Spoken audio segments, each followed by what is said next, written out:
আমার কলেজের টুকরা গেছে আমার কাছে, আমি বুঝি আমার একটা ঈদ গেছে, আমি ভাতও খাইছি না, এক মুঠে ঈদ গেছে আমার। আমি প্রধানমন্ত্রীর কাছে বলছি সবাই যদি বিচার পায় আমিও বিচার পাইবো। আমি চাই আবার যত তাড়াতাড়ি ধরিয়া আমার বিচারটা আমার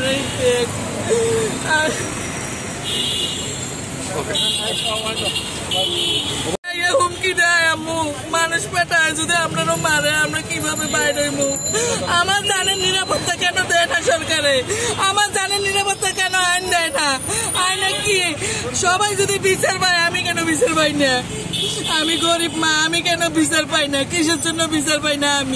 আমি যদি টাকা আলা হইতাম তাহলে আমি ঠিক বিচার পাইতাম। আমি যে গরিব এলাকায় আমি বিচার পাই না। আর আজকে জালিয়াতি করে বাইরেছে 1 মাস হয়েছে, এই 1 মাস হয়েছে, কিন্তু এখনো আইন তাদের দোয়ার বাইরে। কেন? ইচ্ছা করলে তো আর্মি, ডিবি, পুলিশ সবে যাদের কাছে আমাদের কেস আছে সবাই তো ধরতে পারে, কেন ধরে না? এখনো খুনি একজন সবুজ এখনো বালুচরে ওপেনে ঘুরতেছে, আবার বাচ্চাদের ছেলেদেরকে হুমকিও দিতেছে, আবার ইয়াও করে, ট্রেডের দেয়। আমারে কে ধরবো, করবো, ও করবো। আমি দাঁড়া হয়েছি, আমাকে বাধ্য করা হয়েছে, কারণ এখন মাহমুদ নিপু যে জালিয়াতি ভাবে বাইর হয়েছে, তাকে তো বাইর হওয়া, জালিয়াতি ভাবে বাইর হওয়া আমার শান্তি নেই। মানুষ জুলুস পাঠাচ্ছে, আমার হুমকি দিচ্ছে, বা ও যে আমির আলী যে বাইর হয়েছে জামিনে, তো ফিক আইডি দিয়ে মানে জঘন্য ভাষায় গালাগালি করতেছে, সাধারণ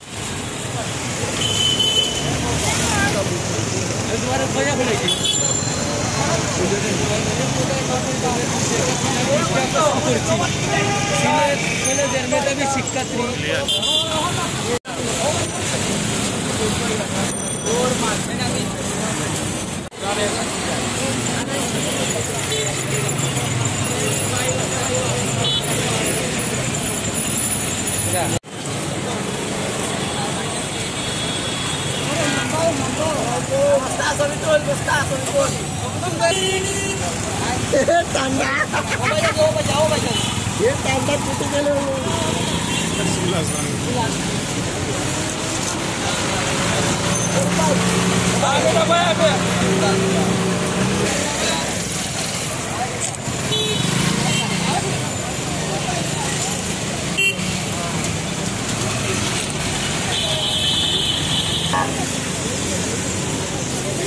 আসুন ভাই, কই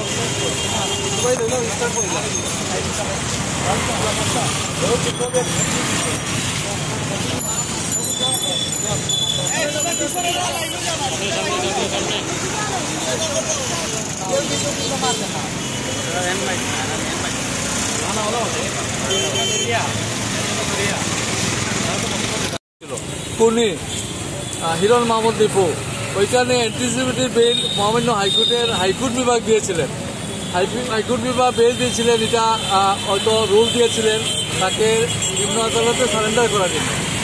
নিম্ন আদালতে সারেন্ডার সে আর ওইটা না করে, বা সারেন্ডার করেছে কিনা আমি ওই তথ্যটা আমার কাছে নাই।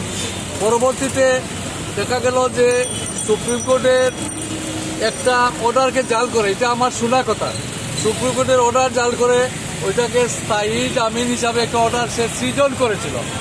পরে এই জাল যে সুপ্রিম কোর্টের অর্ডারটা নাকি ধরা পড়েছে, ধরার পরে সুপ্রিম কোর্ট তার জামিনটা 8 সপ্তাহের জন্য স্থগিত করে দিয়েছেন, এবং তাকে লিভ টু আপিল করার জন্য মহামান্য সুপ্রিম কোর্টের অ্যাপিলেট ডিভিশনে যাওয়ার পরামর্শ দিয়েছিলেন।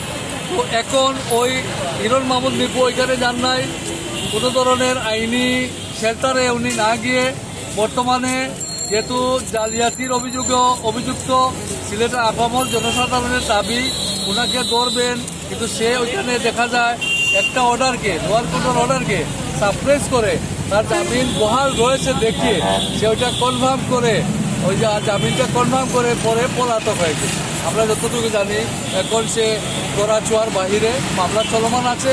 এখন মামলায় প্রথমে তাকে ধরার মতো আইন শৃঙ্খলা বাহিনী তাকে ধরার চেষ্টা করছে, আমরা যতটুকু জানি, কিন্তু চেষ্টা বাড়িয়ে দিতে হবে ভাই, চেষ্টা বাড়াতে হবে। আইন আদালত রয়েছে, বিশেষ করে আমার আইন শৃঙ্খলা বাহিনীর ভাই যারা আছেন, র্যাব আছেন, আমাদের পুলিশ বাহিনী রয়েছেন, তাকে ধরার ব্যবস্থা করতে সে যে দেশে হোক, যেখানে সে পলাতক ডাকাতে তাকে ধরে এই 17-18 বছরের ছেলেটাকে এই যে নৃশংসভাবে খুন করলো, আজকে আপনারা আমাদের ব্যানারে দেখবেন আনাস আরও 9 জন আছে। এই 9 জনের কাউকে এখন পর্যন্ত অ্যারেস্ট করা হয়নি। আমি সম্ভব আবারও যে তাকে গ্রেফতার করা। ধন্যবাদ। আমি আপনাকে আবারও হয়েছে যে ছেলেটা, এই ছেলে আরিফের হাতের আঙ্গুলগুলো খেতে দিয়েছিল, তারপরে ছেলেটা কোনো রকমের বাসায় অবস্থান করেছিল, তাকে বাসা থেকে এনে পরে বা কোনো সময়ে বাসার সম্মুখে পেয়ে তাকে নৃশংসভাবে কুপিয়ে এই সকল আসামিগণ খুন করেছে। সুতরাং মাননীয় প্রধানমন্ত্রী, আমাদের সংশ্লিষ্ট মহল সবাইকে কাছে আমাদের অনুরোধ, আজকে আপনাদের সদর দৃষ্টিকোণ এবং শ্রুতিগোচরে নিয়ে এই ঘটনাটাকে প্রাধান্য দিয়ে, সর্বোচ্চ প্রাধান্য দিয়ে তাকে ধরার ব্যবস্থা, তাদেরকে ধরার ব্যবস্থা, আইনের আওতায় নিয়ে আসা এবং ন্যায় বিচার নিশ্চিত করার জন্য আমরা আজকে এই মানববন্ধনের আয়োজন করছি। ধন্যবাদ। আমার মান্যবর মিডিয়া ব্যক্তিত্ব, উপস্থিত বিভিন্ন মহলের সম্মানিত ব্যক্তিবর্গ, যে ঘটনা, যেটা খুনের ঘটনা, ওই এলাকার শাহিদঘাট 34 নম্বর ওয়ার্ডের আমার মা, বোন, আমার অনেক ছোট বড় অনেক এসেছেন এই প্রতিবাদের জন্য। এটা হলো যে 34 নম্বর ওয়ার্ড শাহিদঘাট বালুচর টিপি গেটের বাসিন্দা, সিলেট সরকারি কলেজে ইন্টারমিডিয়েট পড়ুয়া ছেলেকে নৃশংসভাবে আজকে থেকে অনুমান 6 মাস আগে ওই ওয়ার্ডের নতুন ওয়ার্ডে নবনির্বাচিত কাউন্সিলর হিরণ মাহমুদ নিপু কর্তৃক তার বাসার সামনে নৃশংসভাবে খুন করেছিল। এই খুনের প্রতিবাদে আমরা আজকে এই যে ছেলে আরিফকে খুন করেছিল, এই খুনের প্রতিবাদে, খুনের বিচারের দাবিতে আমরা এই মানববন্ধনের আয়োজন করছি। আজকে তার মা আছেন, মা সহ যে এই বেদনা বিধুর পরিবারের অনেক আছেন। তা আমরা এই বিষয়টা আজকে যে অপরাধে, যে খুনি, তার বিরুদ্ধে যে সত্যিকার যে আইনের যে ফাঁকফোকর, যাতে না ফাঁকফোকর যে সে বের হতে না পারে, সঠিক বিচার হয়, এই দাবি নিয়ে আজকে এই মানববন্ধনের আয়োজন করছি।